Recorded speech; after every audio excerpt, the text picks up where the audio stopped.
కుటుంబ కలహాల కారణంగా భర్తను భార్య హత్య చేసిన ఘటన కాకినాడలో కలకలం రేపింది. కాకినాడ నగరంలోని పర్లోపేట టిట్కో ఫ్లాట్ సముదాయంలో సి బ్లాక్ 28లో నివాసం ఉంటున్న భార్యాభర్తల మధ్య గురువారం ఉదయం వివాదం రాజుకుంది. మద్యం మత్తులో ఉన్న భర్తను భార్య అతి కిరాతకంగా హత్య చేసి పోర్టు పోలీస్ స్టేషన్లకు వెళ్లి లొంగిపోయింది. సంఘటనా స్థలాన్ని డీఎస్పీ దేవరాజ్ మనీష్ పాటిల్ పరిశీలించారు.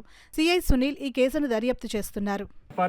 టిట్కో అపార్ట్మెంట్ C28లో ఒక వ్యక్తి చనిపోయాడు, మర్డర్ చేశారని సమాచారం మీద ఇక్కడికి వచ్చాము.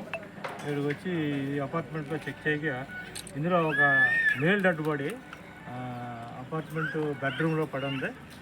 అతని పేరు వచ్చి గుడాల చంద్రశేఖర్. ఇతని యొక్క వివరాలు కనుక్కుంటే ఇతనిది పెనుగొండ మండలము చిన్నమన్నం విలేజ్ అని తెలిసింది. ఈయన ఒక లేడీ అంటే లావణ్య అనే ఒక ఆమెది కూడా తిరుపతి పరిసర ప్రాంతాల్లో వీళ్ళ మధ్య ఏదో పరిచయం ఉందో, పరిచయం ఏ విధంగా అయితే మాకు ఇంకా ఇంటర్వ్యూస్లో తెలియదు. ఈ అమ్మాయితో ఈ రూమ్లో ఉంటున్నట్టు మాకు తెలిసింది. మధ్యాహ్నం చనిపోయాడు ఇతను అనుమానం మీద ఈ రూమ్ చెక్ చేస్తే అతను పూల్ ఆఫ్ డెత్లో రక్తంలో ఉన్నాడు. ఆయన దాని నిమిత్తం కంప్లైంట్ ఇచ్చారు. పేరెంట్స్ వచ్చి దాని మీద కేసు రిజిస్టర్ చేసి దర్యాప్తు చేశారు.